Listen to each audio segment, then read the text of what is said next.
que nós pretendemos fazer este ano também. Bom, primeiro, gostaria de anunciar o porquê da mudança na forma de apresentação das palestras, que no ano passado foram presenciais e online, né?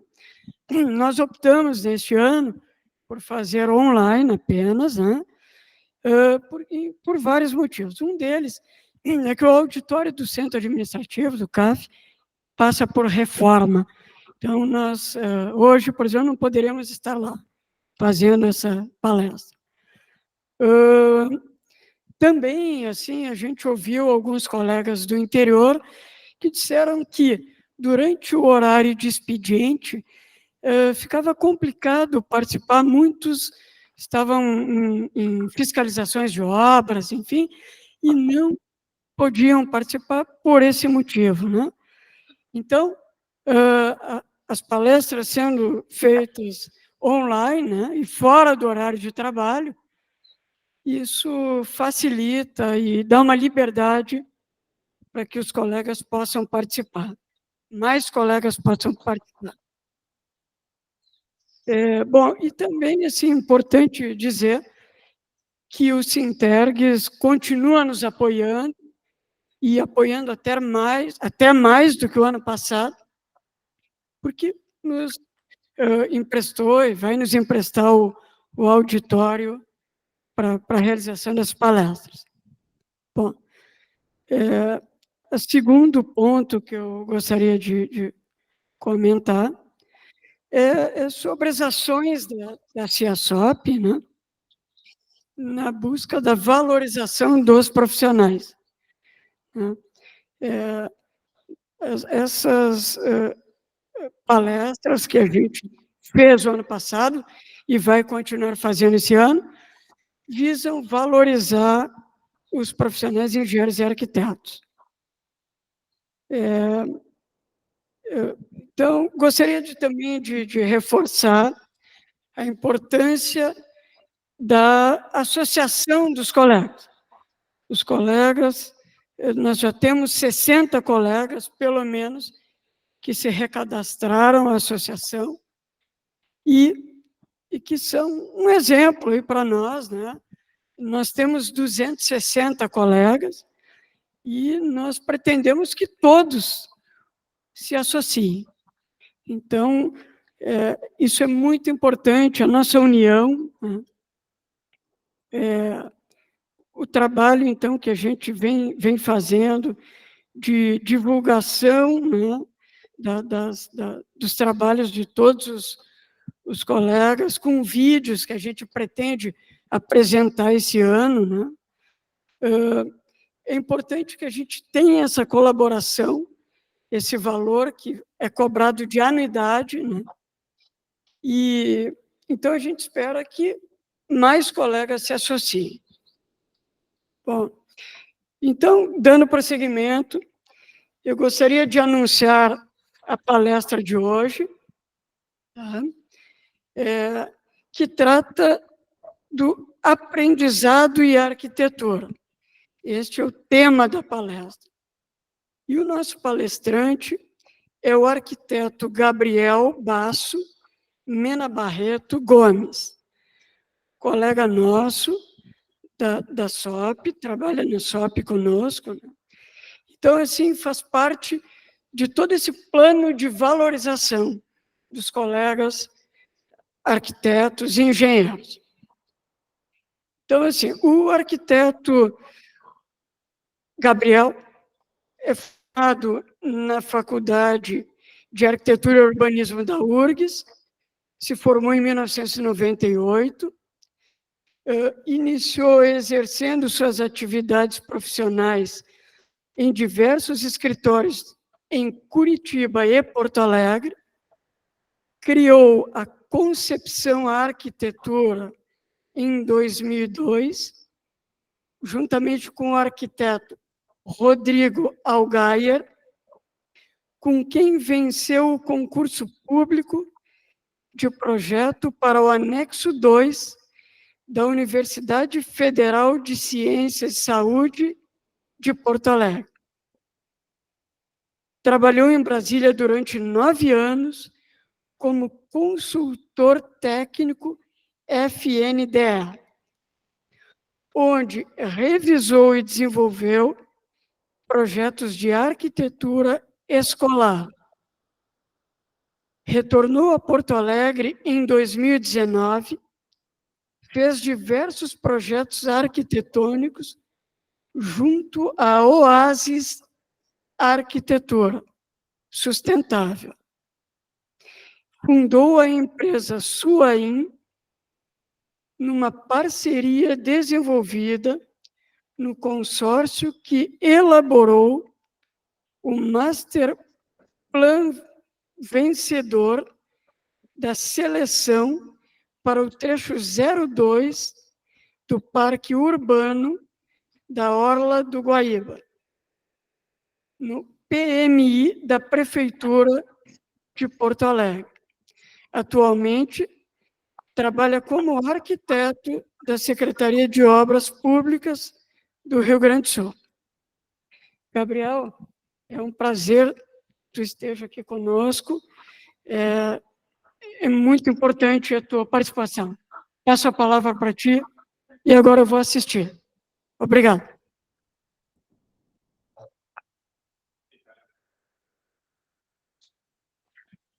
Uma boa noite a todos, né? Boa tarde, boa noite. Agradecer a CEASOP pelo convite, né? E o Sinterix.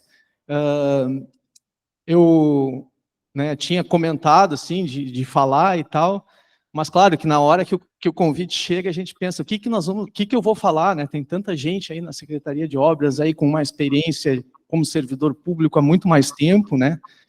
E o que eu posso contribuir e dizer, assim, falar um pouco da minha experiência, falar um pouco das minhas referências e do que eu venho desenvolvendo aí durante esses 26 anos de formado, né? E aí eu coloquei, quando me perguntaram sobre o nome, eu coloquei o aprendizado antes de arquitetura, porque a ideia justamente é fazer a gente refletir um pouco mais e aprender juntos, né? E a própria palestra também, para mim, é um aprendizado.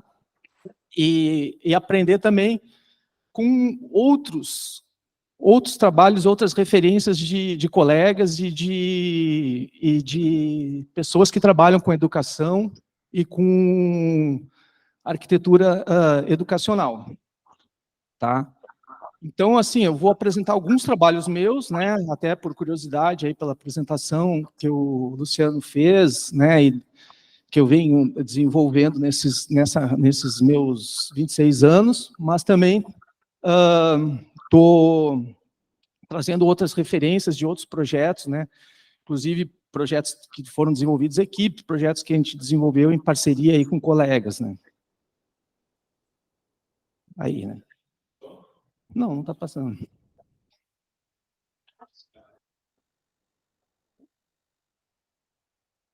É que eu acho que a tela que está sendo compartilhada é a minha imagem, né? Tem que compartilhar a apresentação.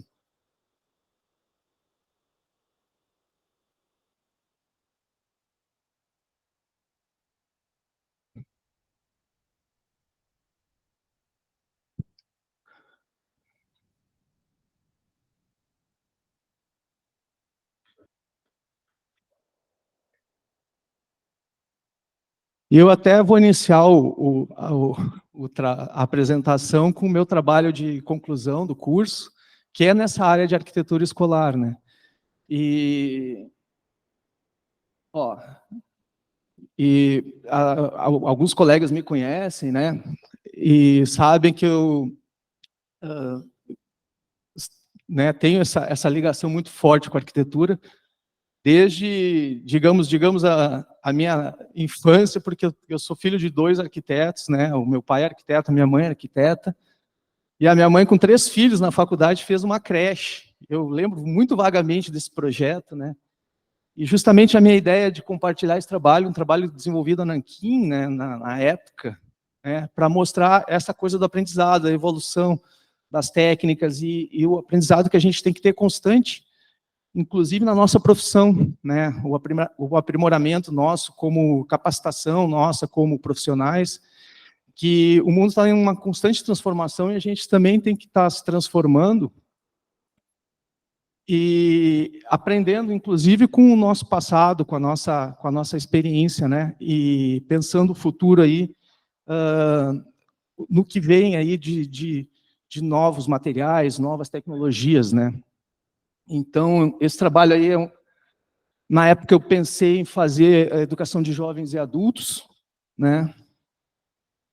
E acabei me apaixonando aí pelo terreno, né, que eu desenvolvi o projeto, e desenvolvi uma universidade popular que poderia ter diversas interações pedagógicas, né? Na época eu pesquisei bastante um pouco de pedagogia, e acabei entendendo, conversando com vários profissionais, então já tinha uma ideia de uma construção racionalizada, em estrutura metálica, com painéis, e, claro, tinha uma parte de patrimônio histórico, porque é perto da área central da cidade.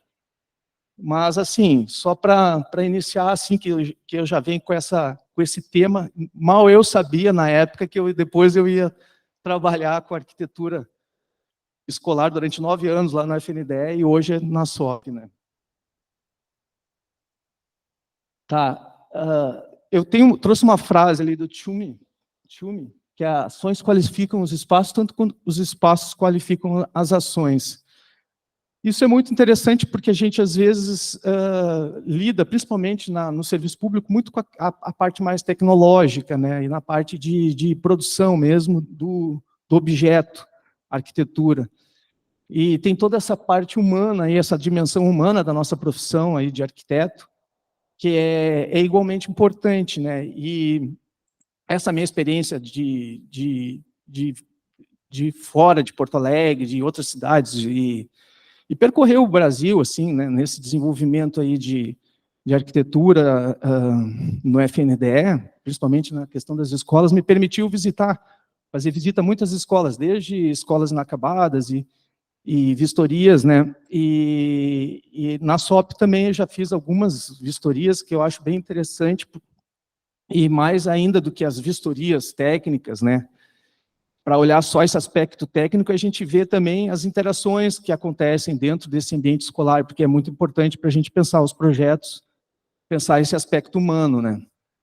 Então, também trazer essa ideia, né, da transdisciplinariedade do estudo do espaço, da arquitetura, que tem muitas áreas que estudam, né, a própria pedagogia tem muito texto, muita produção acadêmica aí estudando espaço escolar, e às vezes a gente na nossa área tecnológica, assim, mais no aspecto de resolver problemas de engenharia e arquitetura mais técnicos, a gente não olha para uma gama de ideias e estudos que acontecem em outras áreas, né?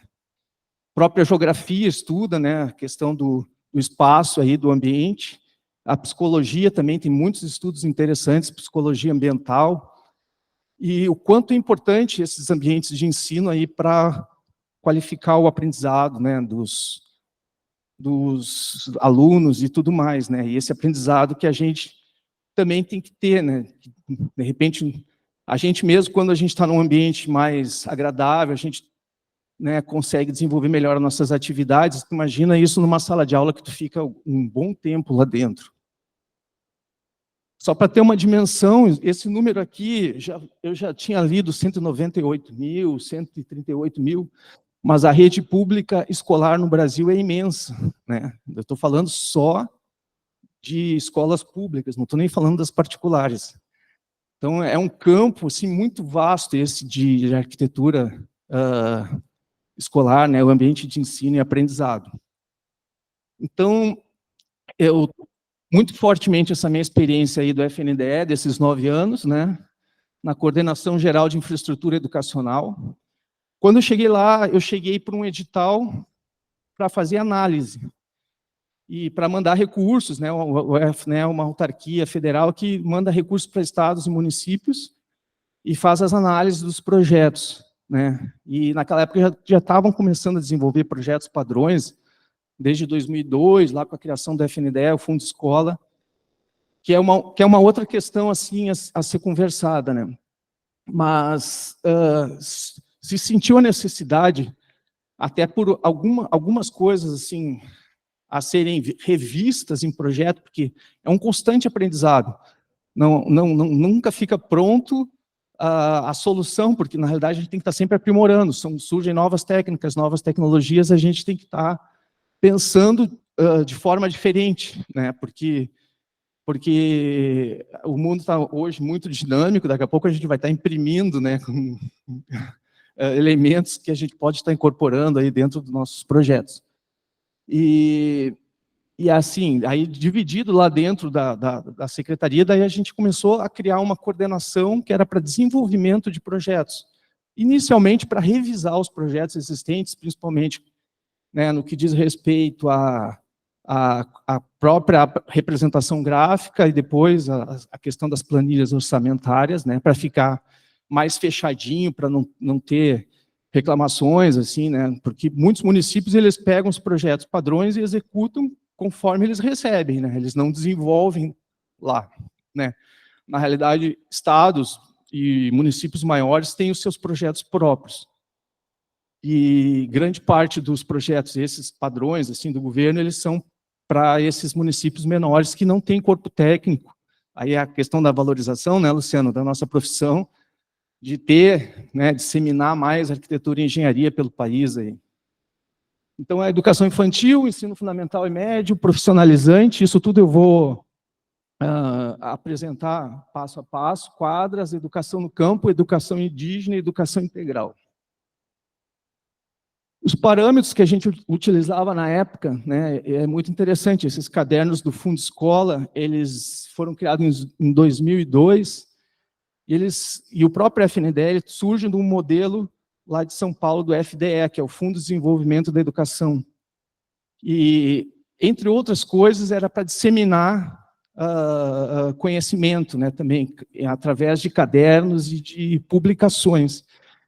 Por quê? Porque é muito importante que a gente, enquanto arquitetos e engenheiros, a gente também se comunique, né, com o público leigo, porque às vezes a gente fica muito na área técnica, só falando entre técnicos, e não está disseminando o conhecimento. Então, inclusive para questões de ampliações, reformas, pequenas reformas que as diretoras fazem, a gente sabe muito bem, todo mundo que faz vistoria vê coisas assim, mas no momento que tem publicações, a pessoa vai ter que, seja uma central de gás ou alguma coisa, se isso está, digamos, como documentado pela instituição, as próprias gestoras educacionais das escolas vão ter que também seguir aquilo que está sendo publicizado. As normas técnicas, bom, enfim, é o que a gente trabalha e segue bastante, né? Aí eu trago as instituições, as próprias secretarias, aquilo que todas as secretarias publicam, os projetos das secretarias são nossas referências. O FDE lá em São Paulo, que é essa grande referência, tanto de projetos quanto de publicações, né? E o FNDE também tem alguns manuais, algumas publicações. Literatura, e é importante, né, porque a gente, isso que eu coloquei aqui, aprender e ensinar, a gente também precisa ensinar, né, enquanto profissionais de arquitetura e engenharia, ensinar o público em geral, não estou falando ensinar outros arquitetos, né, porque os colegas sabem tanto da profissão quanto a gente, mas ensinar o público em geral. Então, queria reforçar essa questão das publicações aí para a secretaria aí, que são muito importantes. Então, a educação infantil é mais da esfera municipal, né, mas é interessante porque vai ver a evolução do projeto, e foi a partir daí que eu comecei a fazer as revisões, e a partir daí que surgiu novos modelos, novas formas de pensar e fazer e executar as obras. Tem os cuidados especiais, a questão, né, do lactário e tudo mais. O projeto padrão ele foi desenvolvido em conjunto com o MEC, pedagogos, com o pessoal da UNB, teve muita gente envolvida nesse projeto, né? Mas, à medida que as obras foram sendo concluídas, a gente foi também tendo um feedback do uso e operação. Os próprios municípios, os próprios professores, as próprias diretoras começaram a nos dar um retorno do uso da escola, né? E aí começou a se ver onde é que estavam os problemas e os aperfeiçoamentos. O pessoal do Sul aqui reclamou muito da questão do pátio aberto, sem os vidros, né? Porque faz muito frio aqui, né? E aí acabava que não atendia, né? Grande parte do ano, né? E aí outras questões, mais a questão de beiral, enfim, coisas mais técnicas, né? Que depois foram, aos poucos, sendo corrigidas, e algumas dificuldades da própria execução. E nesse sentido, é bom escutar toda a cadeia, né? Inclusive o próprio construtor, o próprio pessoa que executa a escola, ele também vai te dar um retorno. Não, isso aqui está meio complicado, isso aqui está mais fácil, isso aqui não. E aí, esse projeto foi aprimorado. Essa foto aqui, a bem de baixo, essa horizontal, aí foi eu que tirei. Numa visita técnica, né, numa escola pronta, a gente visitou, e isso é uma outra coisa que essa experiência, assim, digamos, lá em Brasília, nos trouxe, de poder visitar aquilo que a gente trabalhou, aquilo que a gente produziu, aquele recurso que foi enviado para aquele município, depois de ver pronto, ou ir numa inauguração de uma escola, é uma coisa incrível, assim, para um técnico, né?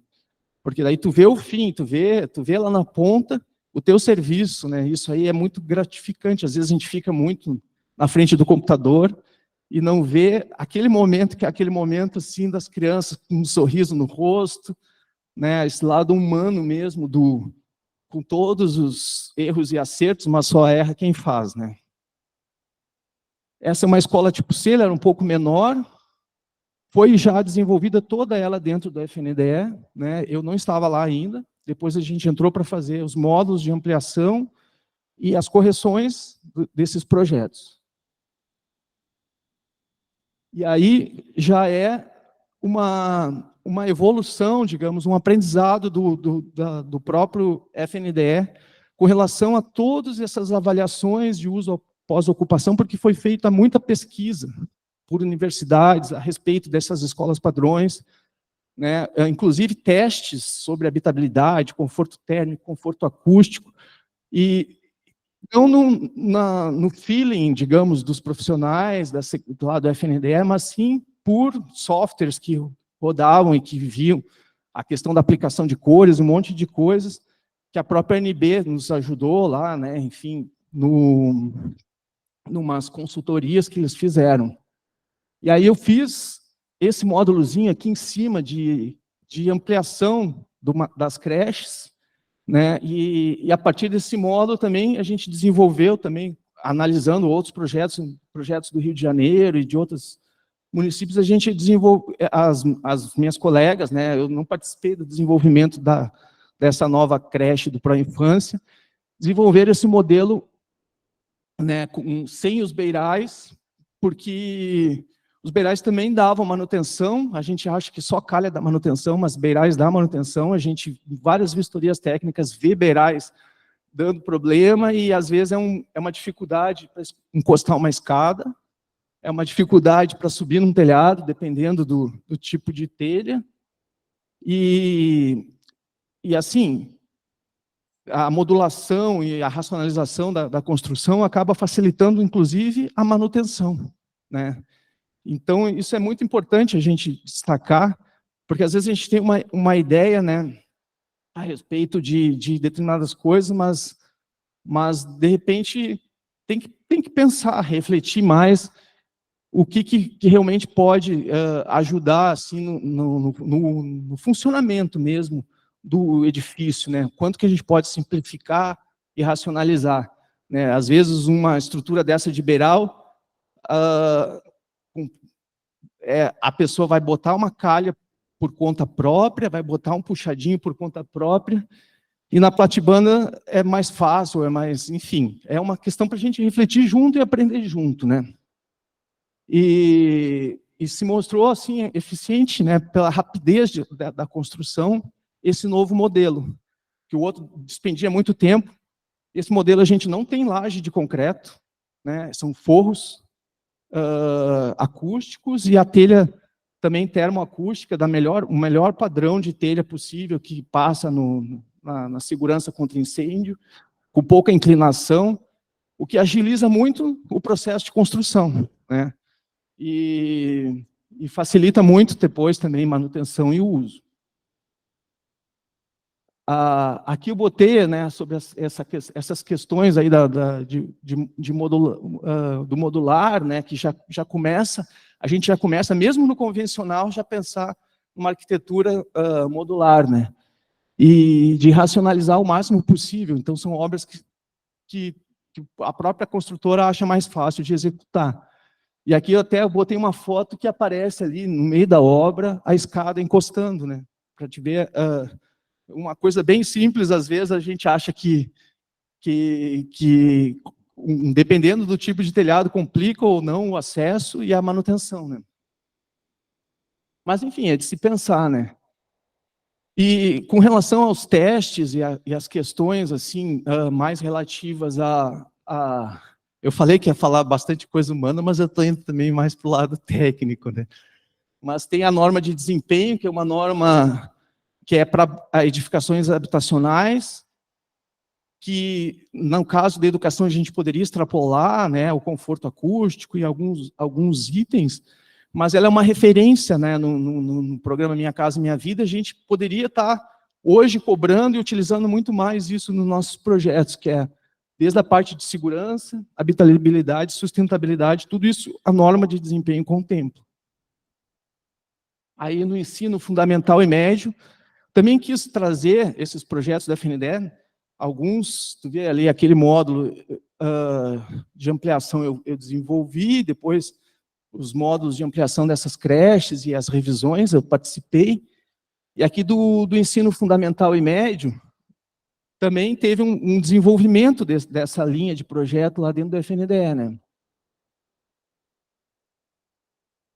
Ó, esse era o projeto do Escolas Rurais e Urbanas, tem espalhado pelo Brasil inteiro, a gente consegue aí, Google Maps, olhar um monte de escolas nesse modelo, e ela também tinha os seus problemas aí de implantação e tudo mais, inclusive o dimensionamento do terreno, tem um terreno livre desse tamanho, né?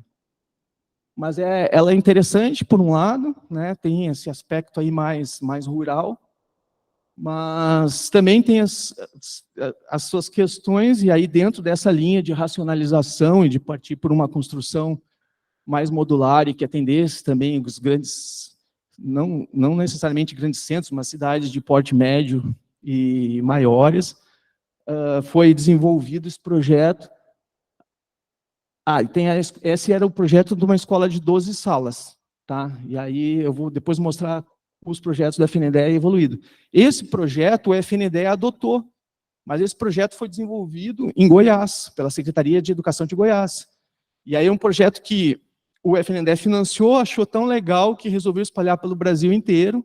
Eu visitei uma em Canasvieiras, Santa Catarina, e em outros lugares, eu não sei se aqui no Rio Grande do Sul tem, tá? Não acho também que é o projeto, mas, enfim, foi disponibilizado, né? Porque dentro da educação a gente tem essa coisa de ser de domínio público e disponibilizar os projetos para todo o Brasil, né? A gente faz a sessão de uso e tudo mais, ali na SOPER não é diferente. E aí foram o desenvolvido lá dentro do FNDE, pelas minhas colegas lá, a Vivian e a Gabriela e tudo mais, a escola de ensino fundamental já dentro desses novos parâmetros aí, assim, que pudesse ter. Essa escola, ela tem vários formatos, tem até uma com 2 pisos, né? E a quadra e os pátios, então aqui, um pouco inspirado aí, nós vamos chegar lá na educação integral, nas escolas parque, né? E é bem interessante aí, eu até andei passando ali para o pessoal ali algumas referências.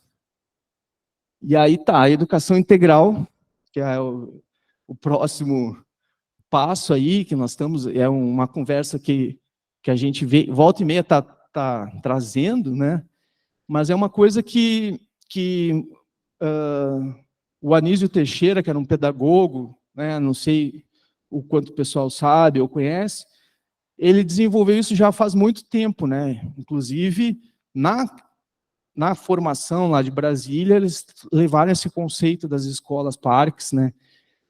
Ele primeiramente fez em Salvador, esse centro educacional aí, e tu vê que muitas das coisas que a gente pensa hoje de novas escolas padrões, eles são bastante antigos, né? Essa escola aí, esse centro educacional é de 58. Anísio Teixeira já estava estudando isso em 1930, né? Então, é um negócio que depois resultou, Darcy Ribeiro, CIEPs e tudo mais, que eu vou mostrar aí, né? E é o turno integral, atividades extracurriculares e integração com a comunidade. Essa parte de integração com a comunidade é uma visão assim, de que a escola é muito mais do que um ambiente de sala de aula, ensino, e aí já começa a entrar na questão de que a gente não está ainda muito preso a um modelo de ensino e de sala assim, muito antigo, muito arcaico, no sentido de que está construindo, né, um modelo que lembra, em algum momento, até um hospital, um seminário, um presídio, né? E que, na realidade, o ambiente de ensino é muito mais do que isso, né? A questão dos pátios e outras questões, assim, para a questão da pedagogia, isso tudo o Anísio Teixeira trouxe. Ele morou muito tempo nos Estados Unidos e estudou isso, e trouxe isso para o Brasil muito fortemente. É tão forte que impacta até hoje em todas esses órgãos que a gente falou aí, né? E tu vê, não era um arquiteto, aquilo que eu falei da transdisciplinariedade, né? Porque as pessoas estão pensando no espaço, não é só profissão de arquitetos e engenheiros que a gente produz, a gente trabalha também com essa parte técnica, mas tem muita gente que pensa, né, principalmente na questão das interações. Então, as escolas parques de Brasília, imagina, na fundação de Brasília, essa é a primeira, né? Escola Parque da 308 Sul, ali perto da igrejinha. E ela tem, toda ela, salas de aula voltada para um pátio central. E Brasília sempre também tem, né, a inovação, e a CODAB lá fez concursos públicos para diversas escolas. E são projetos bem interessantes. Esse aqui é o primeiro lugar do concurso, lá no Parque do Riacho. Aí tu vê também, tem um pouco dessa ideia do pátio central, né, das áreas cobertas, abertas, cobertas. Enfim, tem a questão do modernismo e tudo mais. Mas essa é a ideia, de trazer bastante referências para a gente refletir, para a gente aprender, mais do que trazer solução, né? Mais para a gente pensar junto mesmo. O CIEPS, lá no Rio de Janeiro, né, foi a inspiração do Anísio Teixeira, o estudo dele chegou no Darcy Ribeiro, e os dois fundaram a UNB, né, e levaram isso aí também para o Rio de Janeiro, quando o Brizola foi governador.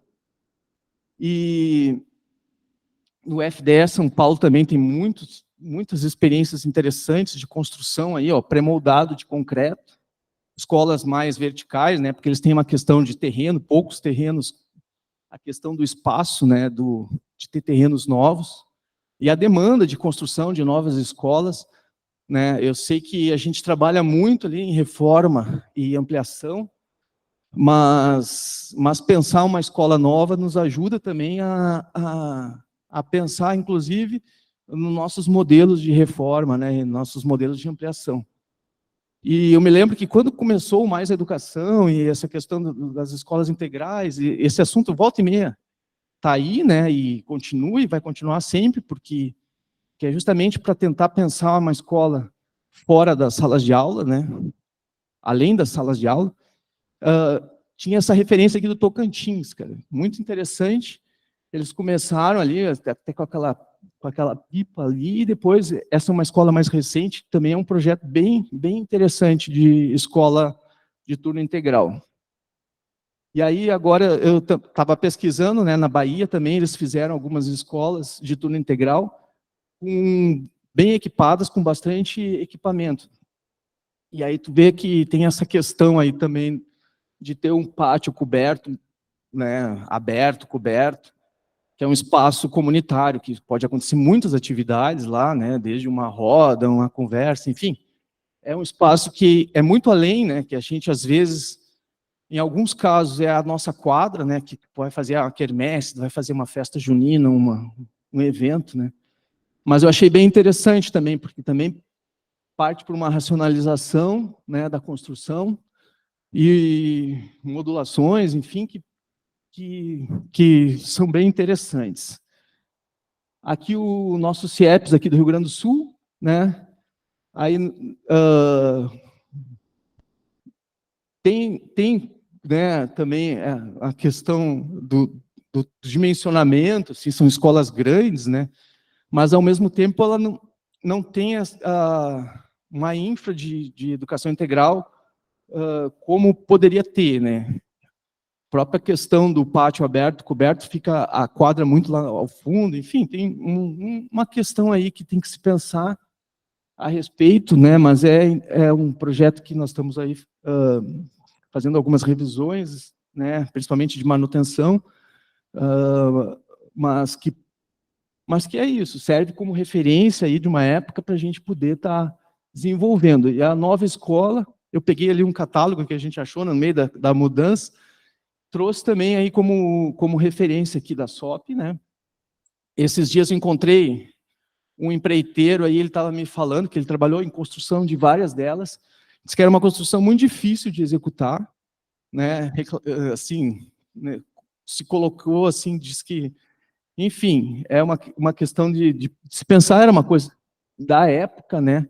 O quanto que poderia ser mais simplificado o processo de construção, e até para depois manutenção das próprias escolas. Aqui um beiral ali é de concreto, mas tem umas que eu vi que era beiral de madeira, né? E acaba que aqui, né, os encontros e tudo mais, acaba que gera, né, uma questão de manutenção aí que tem que também ser pensada.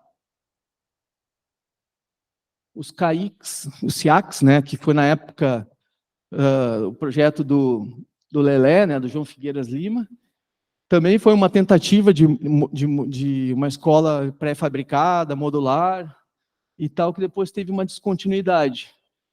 Tu vê que tudo isso tem um pouco de referência à Escola Parque, nós, os CIEPs aqui do Sul, e tem essa referência da Escola Parque do Anísio Teixeira, né? E acaba que uma outra coisa se perde, outra se ganha, mas isso era uma escola que precisava de uma área muito grande para construção, né?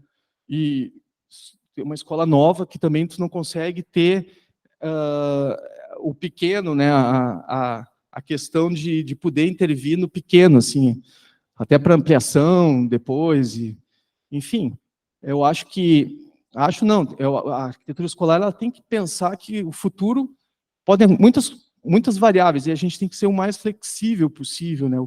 Aquilo que hoje assim é muito fechado, daqui a pouco, sei lá, vamos derrubar essa parede, vamos abrir isso, vamos abrir aquilo, porque é muito dinâmico, né, essa questão, e cada vez eu acho que vai ser mais. Aqui, algumas referências de um livro de arquitetura escolar, né, dos seus, lá no município de São Paulo. Tem os autores aí, depois eu posso trazer alguma coisa de referência, que são os centros educacionais unificados. Eu estou ainda falando da educação integral e ainda vou sempre trazer essa referência do Anísio Teixeira, porque, na realidade, ele que trouxe primeiro esse conceito para o Brasil, depois Darcy Ribeiro incorpora isso, e isso se reflete muito em tudo que a gente produz de arquitetura escolar, até hoje, né? Então, por exemplo, essa escola integral, de tempo integral no Ceará, é bem recente, né? Tu pode ver um tipo de construção bastante racional também, né? Com pré-moldado de concreto, não tem muita dificuldades, né? Assim, em termos de técnica, de engenharia, né? E, bom, outras referências de escola do FDE lá de São Paulo, tu vai ver muita coisa em pré-moldado, isso aí são escolas que estão em revistas de arquitetura, revistas que o mundo inteiro vê como referência. São escolas que, claro, não foram desenvolvidos os projetos dentro do FDE, muitos foram desenvolvidos por escritórios de São Paulo, mas são bem interessantes, eles trazem o uso da cor e a claridade, uma série de elementos, né, que fazem com que essas escolas, as pessoas se apropriem mais dela, que elas queiram estar lá, gostem de ir para lá, né, porque isso tem que, o ambiente de ensino ele tem que estar, assim, digamos, bastante atrativo, né, ele tem que ter vários aspectos que façam que o aluno queira ir para a escola e goste da escola, né? E tu vê que a questão do pátio, né? Em todas elas tem essa questão aí do pátio aberto, coberto, né? Aqui no sul poderia ser fechado, mas é uma área de interação, né? E é uma área de pátio que é a nossa primeira, assim, fora a família, fora os amigos, fora a casa do amiguinho, a casa da avó, a casa da mãe, é a área que a gente começa a aprender a viver no social, com outros e com a sociedade, com a cidade, né? Então, a nossa relação com a cidade passa muito também pela essa questão do pátio. E o ensino profissionalizante, né? Também chegou no FNDE,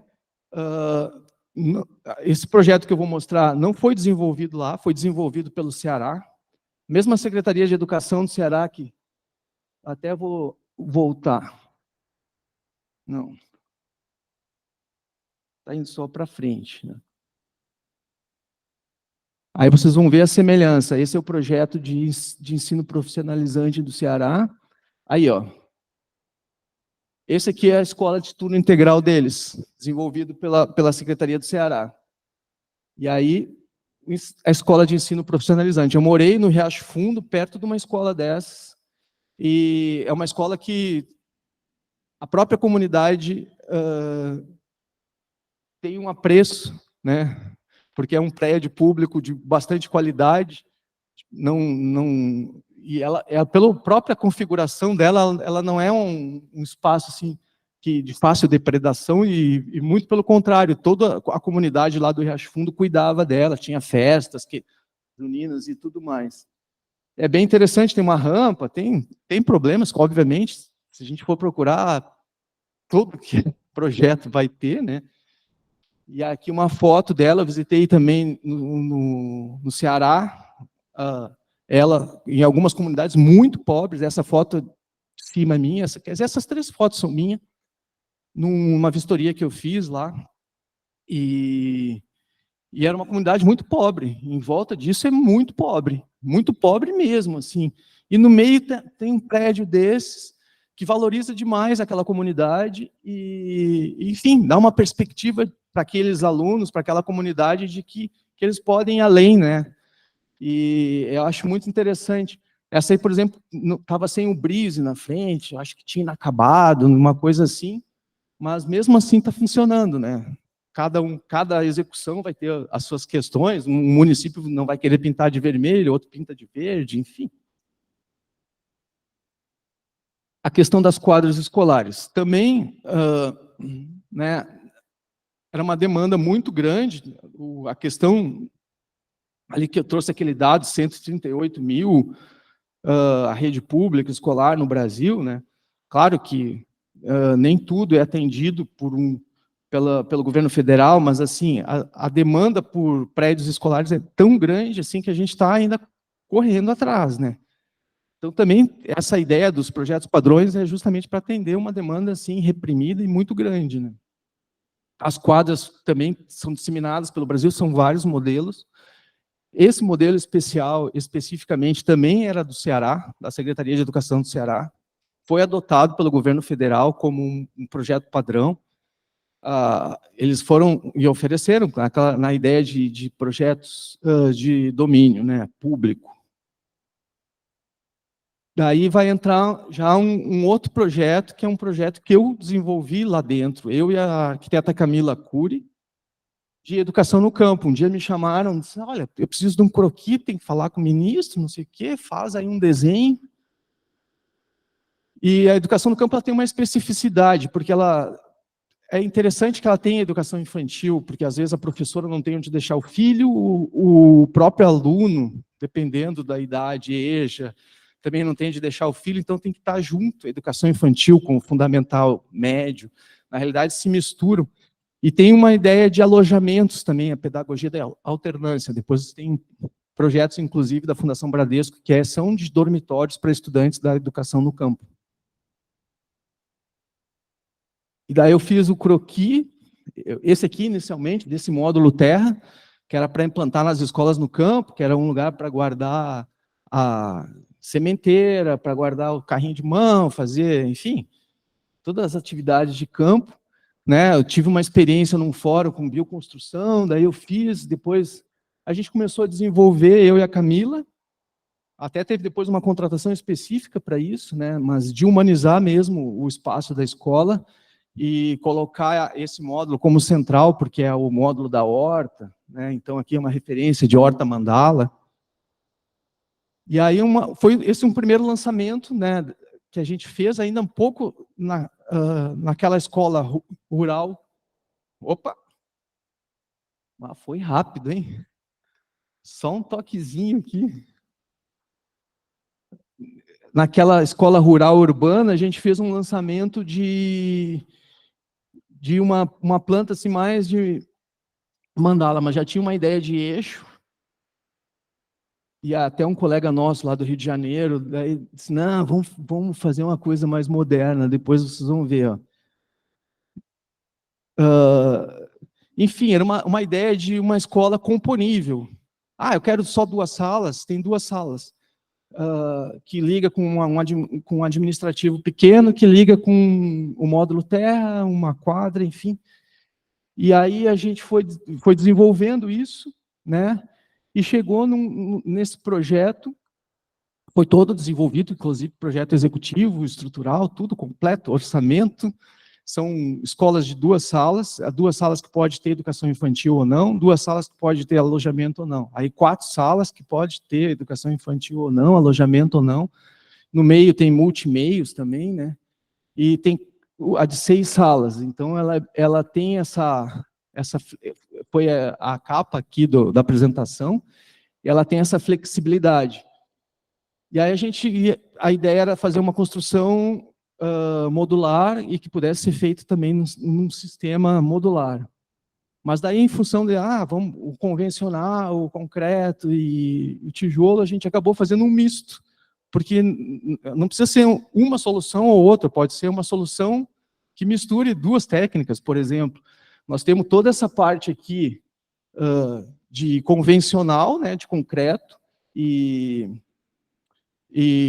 alvenaria de tijolo, né, que é uma coisa simples que tu faz em qualquer lugar, mas a cobertura, aí sim, com a telha metálica, com telha forro e com fechamentos metálicos, inclusive das passarelas e das varandas, né. Então isso aí nos soltou um pouco da questão de fazer ou tudo de um jeito ou tudo de outro, né. E ela tem módulos de passarela que vão compondo, né, dependendo do... A ideia era justamente ter tipo um cardápio e o gestor público, né, da educação pudesse customizar o seu projeto. E aí tem algumas versões, ó, lá em cima de 2, não, lá que ela tem 4 salas sem a educação infantil. A quadra é bem central, né, e a gente considerou a quadra como pátio aberto coberto, porque não tinha como a gente fazer as 2 coisas, né? Então tinha a questão também de não ser uma construção muito cara, então a gente trabalhou junto com um orçamentista lá, a Karen, que foi desenvolvendo com a gente. Por uma questão, enfim, da conjuntura do país, esse projeto foi engavetado. Não foi executado pelo governo, está lá, pronto, né? Todos os projetos, todos, inclusive, até a questão orçamentária, E aí, para minha surpresa, né, fui esses tempos pesquisar sobre a Fundação Bradesco, né? Na época a ministra da Agricultura era Cátia Abreu, quando teve o lançamento do Pronacampo no Palácio do Planalto. Encontrei o projeto executado pela Fundação Bradesco, muito parecido com o que eu tinha desenvolvido. Olha que interessante, ó. Então, aquele módulo que eu fiz, de ampliação das creches, também influenciou um pouco os projetos depois dos colegas. Aí, esse projeto aí do Pronacampo, com certeza, a ministra lá teve acesso, né, teve lançamento no Palácio do Planalto. Acabou que ela mesma, no discurso, lá tinha dito que a Fundação Bradesco estava fazendo as escolas, não sei o quê. Aí a Fundação Bradesco, aí o Agro fez uma escola muito parecida com o projeto, né, que é público e de domínio público, com um projeto que a gente tinha desenvolvido.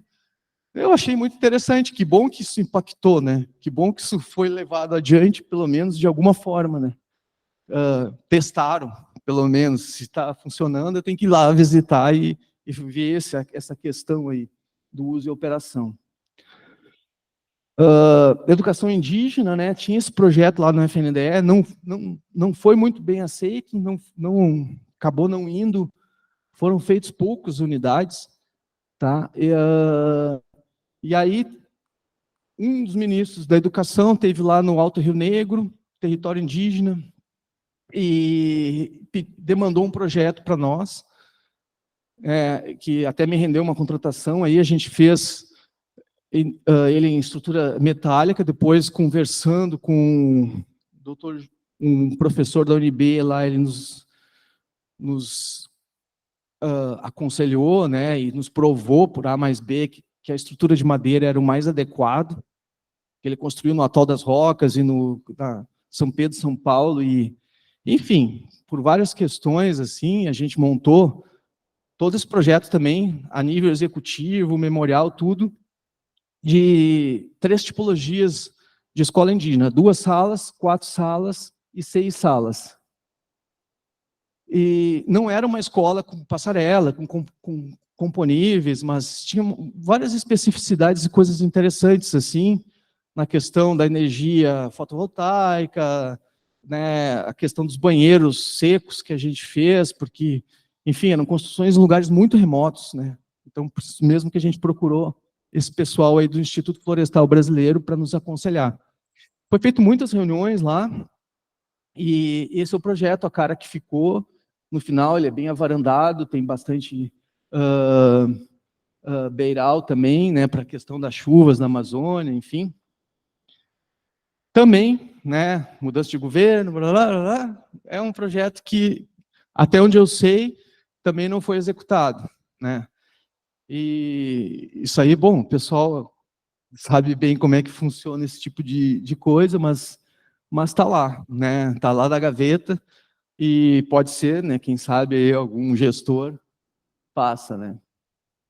Aí eu vou entrar mostrei esses 2 projetos, Educação no Campo e Educação Indígena, que eu desenvolvi lá no FNDE, foram mais ou menos 1 ano cada desenvolvimento, né. E aí, o projeto que a gente foi que o Luciano falou, do concurso vencedor da faculdade, né, que é olha a coincidência, né, isso aí é antes de eu ir trabalhar no FNDE, mas quem financiou, né, parte do dinheiro para a construção do prédio que a gente venceu o concurso foi o FNDE.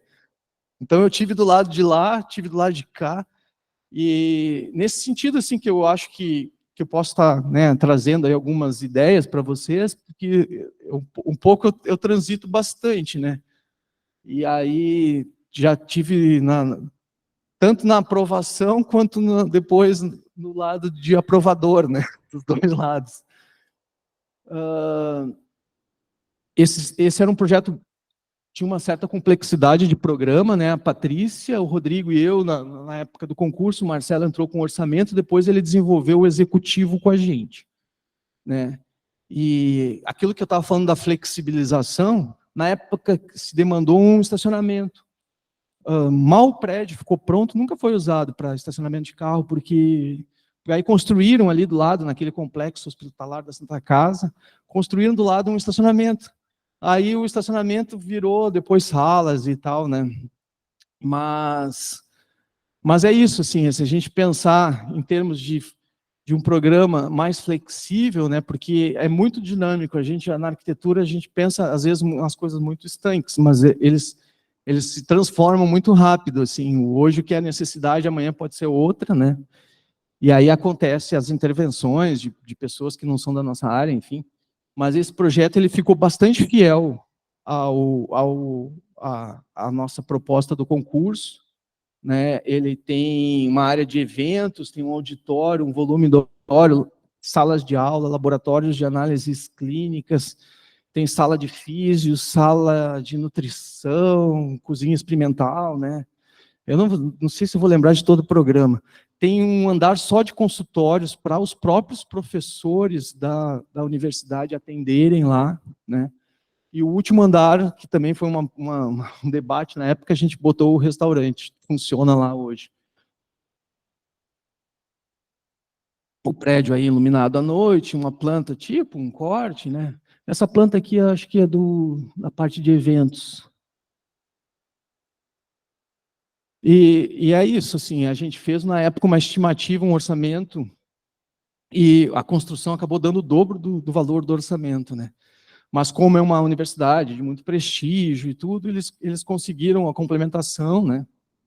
Mas aí é o impacto da nossa profissão aí de engenharia e arquitetura na questão do projeto, né? Que às vezes a gente tem que trabalhar junto com essa questão orçamentária justamente para não causar aqui os estacionamentos que no final foram se transformaram em outra coisa.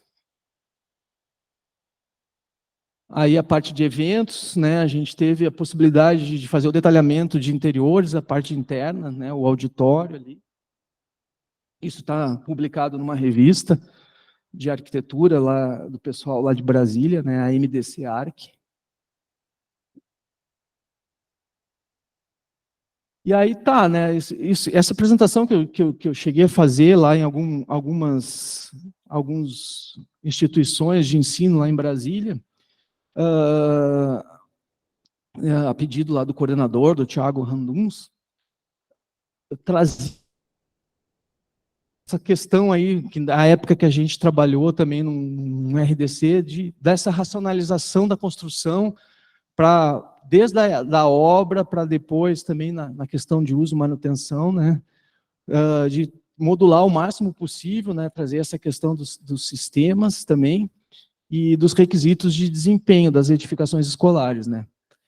E ali com relação à composição, né, a questão ali do croquis, eu trouxe ali o croquis do Pronacampo, que no final, que acabou me envolvendo naquele projeto, foi um croquis que eu fiz ali no calor do final do expediente, ali naquela coisa. A questão dos blocos componíveis, de como customizar isso, assim, com o tempo, né, porque mal termina, digamos, uma obra, já tem uma outra demanda ali, né, na sequência, assim. Eixos, zoneamentos, isso aí tudo eu trouxe na época, porque, né, também fiz a apresentação para estudantes.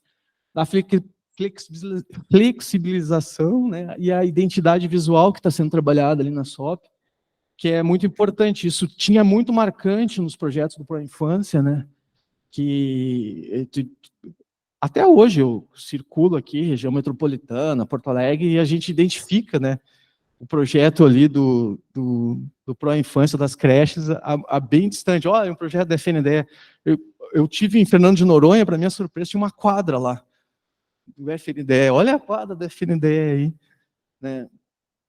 E referências, muitas referências. Daí é isso que eu ia trazer, ó, a questão das referências em arquitetura, né? Que é uma coisa que, sei lá, pelo meu gosto, desde o meu trabalho de conclusão, depois o trabalho da universidade, que também acabou sendo nessa área de arquitetura escolar, depois os meus 9 anos em Brasília, também trabalhando com esse tema, e aí o trabalho agora na SOP, né? Eu estou sempre pesquisando, né? Estou sempre olhando, estou sempre vendo as referências e referências, não só no Brasil, mas no mundo todo, né? Então eu trouxe as referências do FDE, trouxe lá do Tocantins, trouxe da Bahia, trouxe do Ceará, entendeu? Porque ninguém inventa roda. a roda já está inventada, a gente tem que estar olhando assim, para todos os lados e para o máximo de referências possíveis, porque podem surgir novas ideias. Isso aí, por exemplo, é uma animação de uma publicação de uma escola na China. E o cara se inspirou na intervenção dele, digamos assim, para tornar o ambiente, que poderia ser um ambiente inóspito, um ambiente assim, puramente funcional, algo atrativo para os alunos curtirem, gostarem, né, do ambiente de ensino, né. Então, aquele porezinho, aquele cavalo, gerou esse desenho aí nessa escola, né. Tu vê que não tem nada demais, é uma escola que tem laje, paredes, janelas, claro, as janelas são muito, muito tri, né, mas uma pintura de piso, uma pintura do prédio já torna um ambiente muito mais agradável para os estudantes, né, pode ver até pela interação ali da criançada, né. Aí eu trouxe um outro exemplo aí de repertório de uma escola também com bastante cor, com bastante... Claro, essa aqui tem um grau de dificuldade de execução muito maior, né? De se pensar, isso é para um país assim, acho que, se não me engano, é na França, né? Mas ela é toda de wood frame, toda feita composta com madeira. Aí outros exemplos, aí não só exemplos de países, né, mais de ponta, mas assim, escolas em Burkina Faso, aqui também, essa daqui é da França, olha que interessante essa questão da cor aí, eles trabalharam muito bem, e não é uma arquitetura assim do outro mundo, né. E aí, na época que eu estava lá na FNDE, eu tive a oportunidade de ir em Serra Grande, na Bahia, conhecer pessoalmente a Bia Goulart, que é uma pesquisadora lá da Federal do Rio de Janeiro, que pesquisa muito esse tema, e ela estava propondo, né, para captar recursos para uma escola, para esse campus lá de Serra Grande, em Uruçuca, na Bahia. E depois eu vi o projeto pronto, achei muito bacana. Então, vocês vão ver que também tem uma inspiração na questão da Escola Parque, né, do Anísio Teixeira, do Darcy Ribeiro e tudo mais, que isso permeia, né, vários projetos de arquitetura escolar, né. E um colega meu, engenheiro lá da FNDE, que trabalhou também com o meu coordenador, o Rudibert, ele disse que está em pleno andamento essa obra, e era uma proposta da Natura, né, também de desenvolver o projeto lá em Uruçuca como modelo, porque eles têm bastante terra lá e desenvolvem esse projeto, esse trabalho. E é bem interessante, porque são várias escolas, é quase um campus, né, e tem essa questão aí também do pátio central, é um projeto bom de se pesquisar e conhecer. E esse projeto aqui famoso do Rosenbaum, né, que é os dormitórios da escola rural lá de Canoanã, Formosa do Araguaia, Tocantins. É o projeto do agro, que estavam falando na época do lançamento do Pronacampo. E aí é isso que eu tinha dito das escolas no campo, que ter os dormitórios, que é porque o aluno ele trabalha com a família, né, produzindo alimentos e tal, ou, enfim, agro, e aí depois ele fica uns 15 dias na escola, depois ele volta para o trabalho dele, entendeu? Não tem como ele se deslocar, porque os deslocamentos são muito grandes, o Brasil profundo, como diz, é gigante, né? Então tem toda chama pedagogia da alternância, né? Tu fica 30 dias em imersão estudando, ou 15, né? E depois os outros 15 de trabalho na tua terra. E aí, até hoje, conversando lá sobre os offsites, eu trouxe esse exemplo lá de São Paulo, é uma coisa bem recente, foi lançada, e é uma outra ideia, né? Por exemplo, é um grande armazém, um grande galpão, e dentro tem esses pré-fabricados em módulos de madeira engenheirada. Eu trouxe essa referência assim, para a gente pensar que também a gente não está preso a nada, né? A gente pode pensar coisas muito diferentes. E se isso aí, de repente, né, for uma alternativa em alguma região, em algum lugar, por que não, né? E eu achei bem interessante, assim, porque porque ele já resolve a questão das áreas comuns, dos pátios cobertos e tudo mais, e ao mesmo tempo cria esses ambientes mais acolhedores de sala de aula e tal, com a proteção, né, da cobertura, né? Imagina, tu cria uma cobertura, né, e um pouco o projeto ali da Bia trazia isso, né? A gente, na época do Pronacampo, a gente não fez, porque a gente sempre, quando trabalha em projetos, dependendo do órgão aqui, a gente está sempre preocupado com recurso, né? Então a gente acaba trabalhando com um recurso um pouco menor.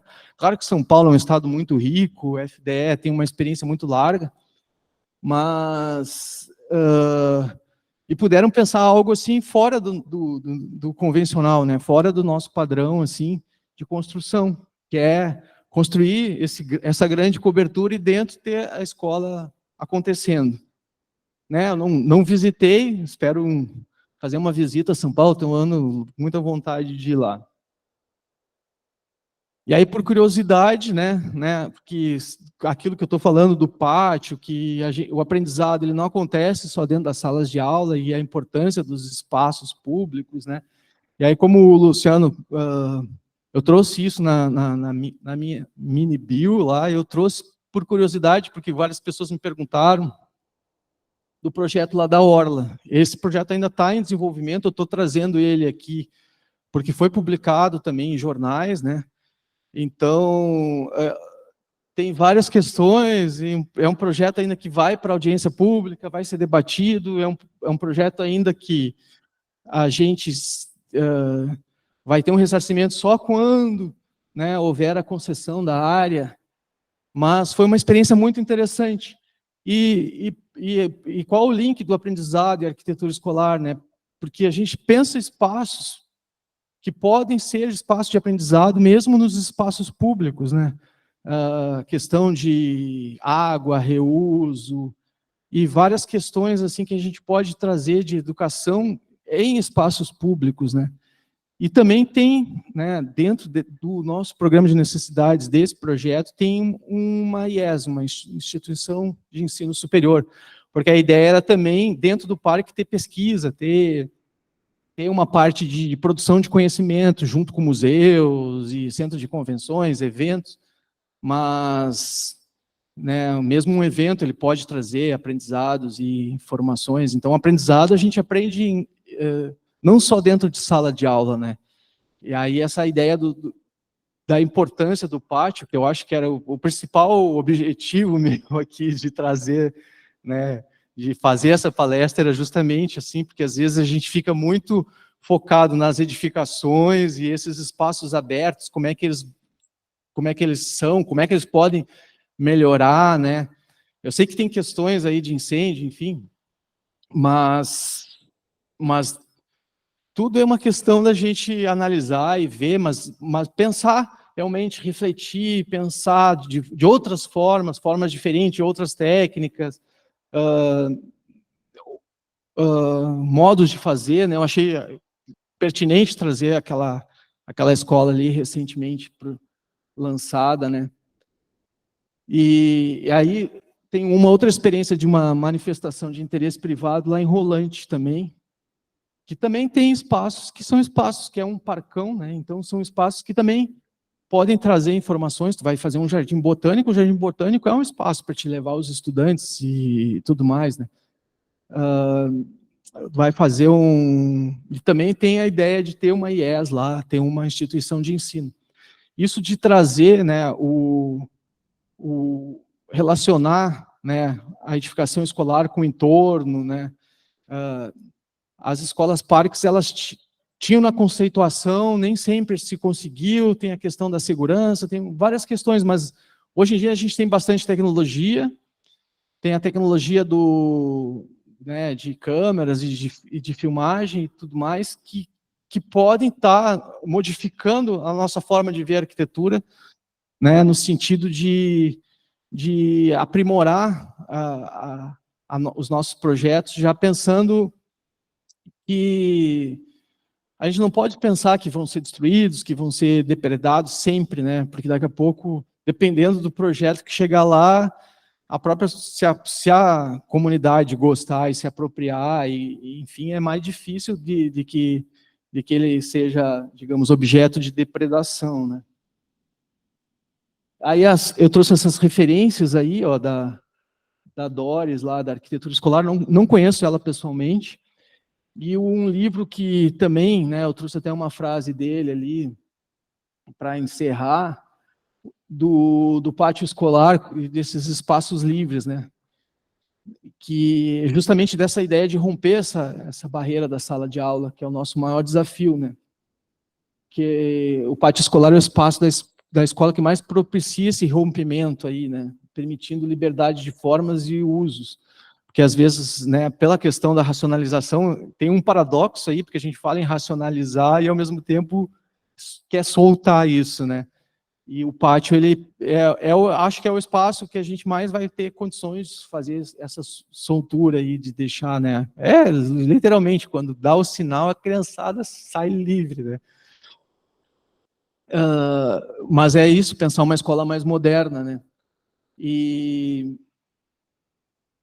é isso, assim, ó, agradecer bastante vocês por terem me escutado e espero poder ter contribuído de alguma forma, né, para a gente refletir, pensar, né, para buscar essas referências, assim, de projetos, visitar, ver novas possibilidades, pensar fora da caixa, né, que eu acho que é importante. E aprender sempre, né? Porque a gente, ao mesmo tempo que está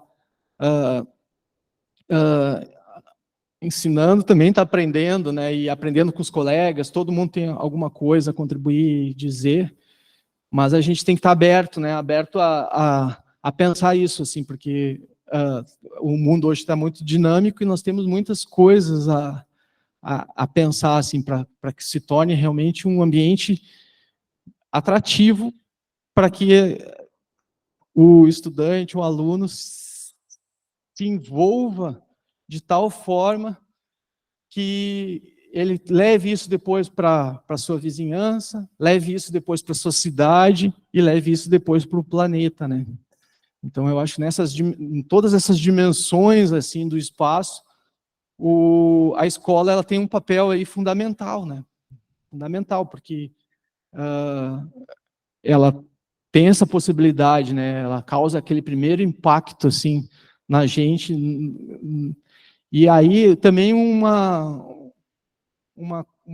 outra reflexão para a gente, nós enquanto profissionais de engenharia e arquitetura, também tá publicizando, comunicando, falando a respeito da importância do cuidado com o espaço, da importância dos espaços, né? Para a gente se sentir melhor e os ambientes poderem contribuir para uma sociedade melhor, né? E é fundamental, assim, a nossa área para que isso aconteça, assim, para as mudanças acontecerem, né? Porque todo mundo fala, porque a educação é fundamental, mas a nossa área também, ela tem um papel aí da técnica junto com a humana, assim, de poder propiciar um crescimento maior para nossa atividade aí e melhorar, né, a nossa sociedade. Obrigado.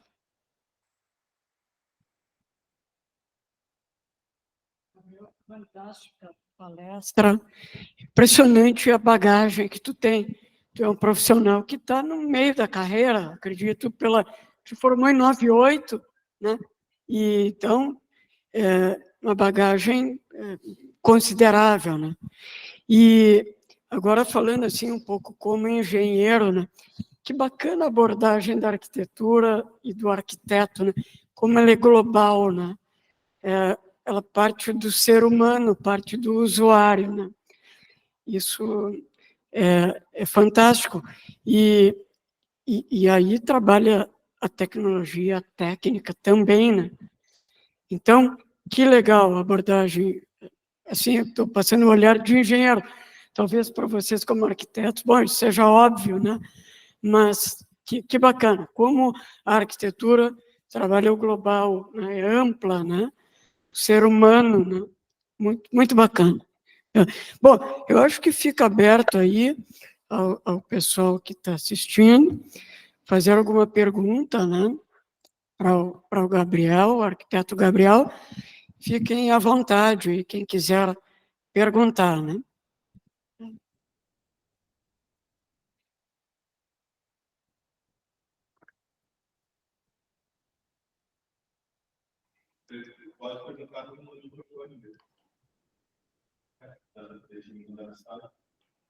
Ô, Gabriel. Oi, aqui é João Pedro, tudo bom? Tudo.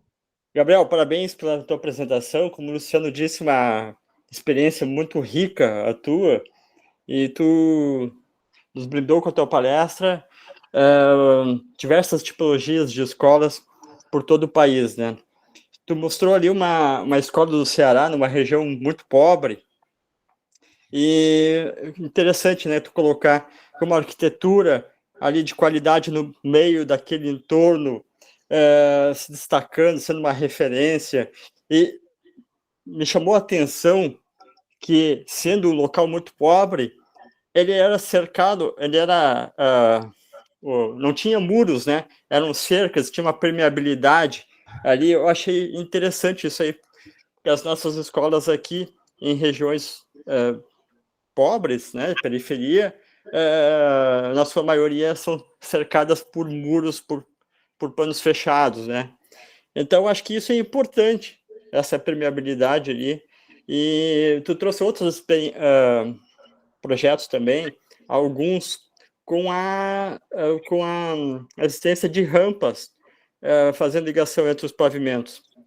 E isso é interessante também. O Luciano, que trabalha muito com elevador, sabe a manutenção que o problema. Muitas vezes pode ser um problema ter elevador, plataforma elevatória, pela falta de uso daqui a pouco, né? Isso causar um problema de manutenção. Então, acho interessante quando tem essas soluções através de rampa. Então, acho que foi uma apresentação muito rica. E só para finalizar, muito interessante também que tu falou ali no concurso da qual tu participou ali da Faculdade de Medicina, né? É isso? Tu falou do orçamento, né? Que a expectativa era uma, e depois, quando se foi executar, era o dobro. Isso é uma problemática que tem com cursos públicos de arquitetura, né? E a gente tem visto hoje em dia, a gente trabalha ali com iconicidades, a gente vê que o orçamento não cabe, né, dentro daquilo que tinha sido imaginado, né? Então, são essas colocações. Mais uma vez, aí, parabéns pela apresentação. Valeu, obrigado. E muito boa a tua contribuição, né? Quando eu falei ali da questão da segurança ali, era justamente para a gente refletir sobre isso, né? Porque hoje em dia, né, desde cercamentos, tem cercamentos com bastante qualidade técnica que vão realmente dar conta, né, e dar ao mesmo tempo essa permeabilidade, como tem hoje tecnologia, né, que pode estar resolvendo aí várias questões aí de segurança, né, que antigamente a gente não tinha, né, infelizmente, mas muita coisa está surgindo, inclusive, né, na questão da tecnologias e de materiais para a própria construção, né, que, claro, que não na velocidade como a gente queria ou como em outros países acontece, mas certamente a gente vai mudando, né, no nosso ritmo aqui do Estado, do Brasil, enfim, mas a gente vai mudando. A questão da rampa é muito interessante a sua colocação, mas, claro, é uma escola que foi construída do zero, né, e também tem ali o terreno, né, porque é um terreno bem grande naquela implantação dessas escolas profissionalizantes. E em alguns lugares é mais, principalmente algumas regiões mais periféricas e interior do Brasil, é mais fácil de implantar, né. O que eu falei lá daquela que eu morava perto, no Riacho Fundo, é uma região mais periférica, né. Então, tem que ter um terreno. É um terreno bom para ter rampa, né? E depois tu tinha colocado ali a respeito dessas outras questões aí Do orçamento. Do orçamento. É. O orçamento é uma área que nós, enquanto profissionais de arquitetura, a gente tem que realmente aprender um pouco mais, né? Eu trouxe aqueles exemplos aí no final da PMI, da MIP. Isso aí só acontece com estudo de viabilidade econômica e financeira, tá? Não é só a arquitetura que nós vamos convencer, digamos, a arquitetura para se tornar protagonista hoje, ela tem que estar muito ligada ao econômico financeiro. Ótimo, importante essa tua colocação. Acho que a Gisá também quer fazer uma pergunta lá. Gisá. Não, eu queria primeiramente cumprimentar, né, Gabriel, parabéns, e destacar 2 pontos, assim, com certeza essa palestra foi diferenciada, o Luciano fez muito bem em salientar a parte da sensibilidade do Gabriel, né, e olha, vejam só o privilégio que a gente tem de ter o Gabriel com essa bagagem que ele está trazendo para nós, o privilégio do colega lá dentro da SOP. Impressionante isso. Vamos ver se a gente consegue aproveitar isso ao máximo, né? Para levar para os nossos projetos. E outro detalhe que eu queria chamar a atenção também é essa questão do Gabriel visitar as obras prontas, de toda essa quantidade de projetos, né, feitos, e também ele tocou num ponto de uma pesquisa que foi feita, um feedback das obras. Eu acho muito importante isso, e quem sabe, Gabriel, tu não pode implementar isso aqui no Sul, né? Acho bem interessante esse feedback das obras, porque o arquiteto constrói e quer saber, né, se foi o que ele atingiu, como ele atingiu o usuário, né? Parabéns, Gabriel. Excelente palestra. Obrigado, Gisá. Então, aquilo que eu falei da questão de trazer a universidade para dentro, né, e ela participar, seja na avaliação do edifício em si, nas questões de habitabilidade, até em proposições de cores, né, para projetos novos e tudo mais, eficiência energética do edifício, tudo isso, é uma questão cultural também da própria universidade, né? Eu acho que Brasília ele tem esse privilégio que a UNB já surge com esse intuito de estar mais conectada com os gestores públicos e mais conectada com o fazer, né? Então eles existe essa conversa mais da própria criação foi criada pelo Anísio Teixeira e pelo Darcy Ribeiro, entendeu? Então é uma universidade e o Darcy Ribeiro, que também é um educador, ele tinha esse viés, assim, que eu acho que é do intelectual prático que faz e acontece, entendeu? Tanto que está aí, né, os CIEPs e tudo mais. Eu trago essas 2 referências porque são 2 intelectuais, né, que não são da nossa área, mas que eles atuaram bastante na produção, não só de conhecimento, mas na produção realmente, de fato. Tem erros, obviamente, qualquer produção tem erros, né? Mas eles fizeram e hoje a gente pode dizer, só erra quem faz, né? Os 2 fizeram e realmente influenciaram bastante, né? E eu acho que é isso, é procurar, não sei exatamente como, Gisá, mas procurar como fazer o vínculo com instituições de ensino. E aí vamos entrar na história do off-site, hoje teve essa reunião ali, e, por exemplo, quem pode nos garantir ou certificar a qualidade, às vezes, numa construção, às vezes um instituto que está aqui do nosso lado, né? E a gente está quebrando a cabeça, e depois até para análise, ou outras coisas, daqui a pouco a gente pode ter uma parceria aí, sei lá, não sei. Mas é de se pensar realmente, de conversar com a universidade, eu acho que é muito importante. Isso contribui muito, assim, para a evolução dos próprios projetos, né? Porque vem alguém de fora, eu acho que é isso, né? Pelo fato de ter uma experiência muito diversa e de transitar bastante, eu consigo, às vezes, me colocar fora, né? Hora analista, hora analisado. Né? E aí é isso.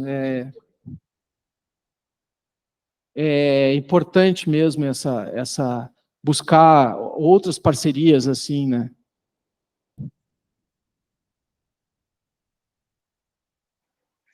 Ô, Gabriel, o João de novo. Eu fiquei com uma curiosidade dessa tua experiência no FNDE. A FNDE é uma autarquia, né? Eu acho que vinculado ao MEC é isso, né? Então, aí eu fico curioso em saber o quanto que a política entra para dentro do FNDE. Me parece, eu fiquei com a impressão de que os profissionais arquitetos e engenheiros, sobretudo arquitetos, nós estamos falando de arquitetura escolar, têm autonomia para fazer os projetos, independência, para propor ideias, enfim. Como é que essa minha impressão confere? Como é que tu pode falar dessa experiência tua lá no FNDE nesse viés? Não, pergunta mais cabulosa. Não, tem os dois lados, né?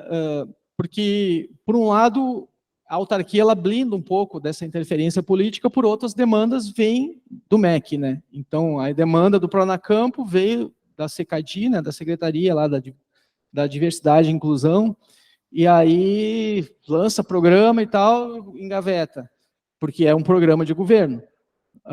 Aí tem a história o outro projeto que eu mostrei ali do indígena foi uma demanda do ministro, né? Do ministro da Educação. Tem que sair e tal. Me gerou 1 ano de contratação, né? Mas eu, mais do que esse 1 ano aí que eu recebi, eu queria ver o projeto pronto, né? Queria ver os índios lá sendo atendidos, enfim, queria ver a coisa acontecer.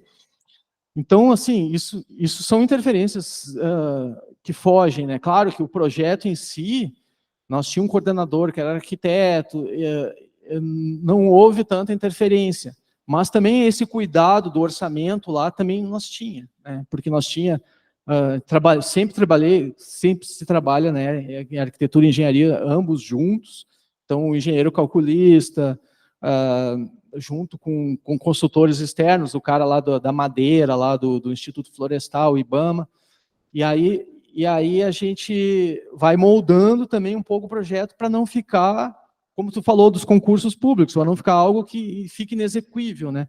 Teve lá um colega que desenvolveu um projeto de educação integral, que o projeto ficou tão caro, que nunca foi feito. Mas daí foi uma questão de orçamento, porque talvez, politicamente, o projeto de educação integral fosse mais palatável para ser construído em qualquer região do país, né? Essa questão do campo é um pouco mais polêmica, assim, do ponto de vista, né? Tanto que tem esse viés aí da Fundação Bradesco, está construindo escolas no campo, né? E aí o pessoal se assusta muito, assim, o que o Estado vai fazer no campo, né? Aí tem tudo isso. Mas é uma interferência menor, é um pouco menor porque está um pouco mais distante, assim, tanto que o FNDE não fica na esplanada dos ministérios, ele fica no setor de bancário sul, ele fica junto com a Caixa, junto com o Banco Central, ele está lidando com o dinheiro, e é muito mais, e tem uma expertise de gestão e de execução muito maior, né, porque ele tem o Caminhos da Escola, com os ônibus escolares, ele tem o livro didático, que é a maior editora de livros do país, ele tem a parte da alimentação, da merenda escolar, então ele tem expertise, assim, que facilita um pouco a engenharia e arquitetura, né, porque como eles já estão acostumados com pregão, estão acostumados com outras coisas, porque a infraestrutura é um pedacinho, na realidade nem é o maior orçamento ali, e a infraestrutura escolar é uma parte, né? Como diz alguns prefeitos que eu tive vários encontros e tive oportunidade para falar, assim, em palestras grandes, encontros de educação indígena e tudo mais, os prefeitos dizem, a escola é uma coisa, mas depois eu tenho que pagar o professor, o segurança, o funcionário. Então tem todas essas outras questões, assim, que também envolvem a educação, né? Nós estamos falando aqui só de infraestrutura, porque nós estamos eu estou falando também, né, como um técnico da Secretaria de Obras Públicas, e eu também sou arquiteto, né, e trabalho mais com essa parte de infraestrutura. Mas é isso, João, tem todo esse outro aspecto aí da política, né? Mas, assim, com relação às análises e às aprovações, a gente fazia independente de pressão política, né? Um pouquinho mais as emendas parlamentares, assim, quando... Eu trabalhei muito pouco com emenda lá, eu fiquei uns 2, 3 meses, assim. Tá bom, muito obrigado pela resposta aí. Eu acho que isso explica muito também o porquê dos projetos serem concluídos ou não, né? Não depende só da questão da viabilidade técnica, mas também questões que ficam ali no entorno, política, né? Mudanças de gestores e etc. Isso explica também muito o porquê dos nossos projetos não se concluírem, né? Ou não serem executados. E o FNDE, particularmente, ele lida muito com o município, né? Então, é um universo um pouco diferente, né?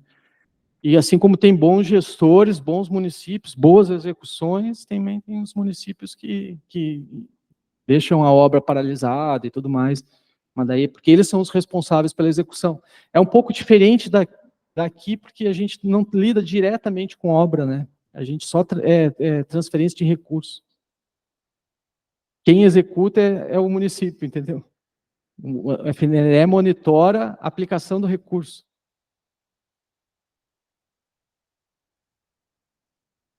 Eu acho que é.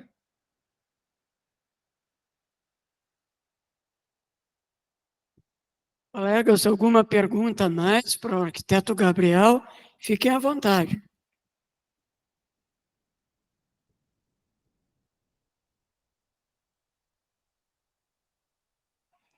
Luciano, aqui no chat tem uma mensagem da Daniela Magalhães da Rosa. Parabéns, Gabriel, que grande profissional tu és. Que honra e orgulho poder trabalhar contigo. Obrigado por compartilhar tanto conhecimento. Ótimo, bacana.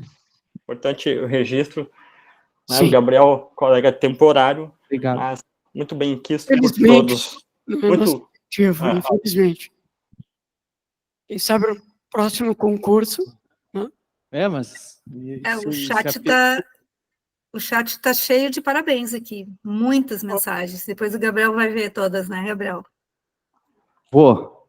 Que bacana. Agradecer mais uma vez, Luciano, pela confiança. Meu Deus, nós é que agradecemos e queria dizer, para finalizar, que nós todos da SOP temos muito orgulho de ter você como nosso colega. E assim, a SOP te valoriza os arquitetos, valoriza os engenheiros. Muito obrigado a Sintergs por patrocinar aí a filmagem e ceder o auditório para essa palestra. Mês que vem teremos outra palestra. Fiquem atentos aí ao Instagram da CIASOP. Obrigado, Gabriel. Tudo de bom. Obrigado, pessoal. Obrigado. Um grande abraço. Tchau. Valeu, boa noite. Muito bom. Legal.